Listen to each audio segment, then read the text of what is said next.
I'm a naturalist, do programs in the outdoors, and Shane works at Roaring River State Park and has been doing a very excellent job on the side. He's like the rest of us, doesn't have much time, but I'll tell you what, he's been there and I can count on him, and that's why he won an award a few years ago for what he did. And Shane's done such a good job, and by the way, he works at the only Ozark Chinquapin Nature Center on the planet Earth that I know of, at Roaring River State Park. And it's spelled the old Indian way, and I'm glad to see that, not the new spelling from the 70s.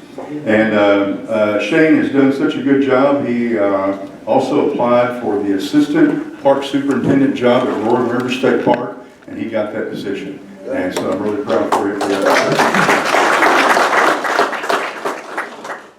Well, as the other guys are saying, this year was kind of one of those ups and downs. We had our successes and we had our failures. Got to work with Colton Zirkle there. You guys heard from him earlier this morning. It was a pleasure to work with all those guys that I got to work with.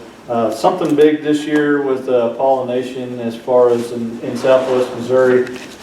We got a huge deal worked out with Berry Electric Cooperative. It's our local electric company, and they graciously donated their time and bucket trucks this year.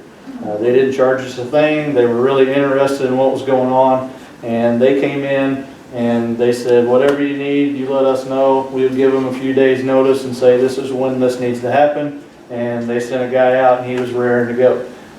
And I think we actually have an award for them. Get it made up, yeah. Where we had it made up, and we're going to try to get with them at a later date. They couldn't make it today, but they were so integral. Without those guys, we couldn't have accomplished what we did this year. Our goal last year was to try to put 100 bags on our trees to close off the flowers. We did that this year. We got 100 bags on the national champion tree. The only bad news about that was when we went back to get the seeds later on after we had pollinated, half the tree was dead.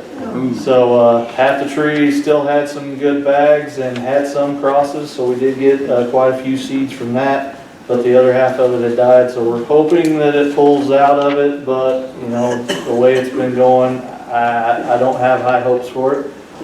The good news about all that is we had another site come up where the landowner was very, very enthusiastic about it. He didn't know what the Ozark Chinquapin tree was, and we ended up, one of the guys that had a Chinquapin across the road from his house that he had been watching forever, he told his neighbor about these trees, and he said, well, I don't guess I've ever seen one. Well, they went out there to his property and he showed him what they looked like and got them going.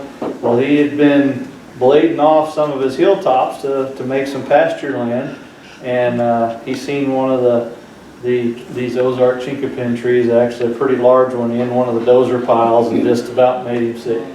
And he just thought that he had done something terrible. And once he figured out what they looked like, and once he figured out what the tree was and its significance, he started saving those trees. So now the only trees out there on those ridge tops are Ozark Chinquapin trees. And that's one of the biggest things is there's so much that goes into each and every one of these seeds. If you guys are applying members, you get seeds every year, and that's the seeds that you guys are going to be getting is from our efforts that we had this year. But all that kind of stuff couldn't be made possible without you guys, so we appreciate everybody coming out. And if you guys have any questions, I'll be around for a while.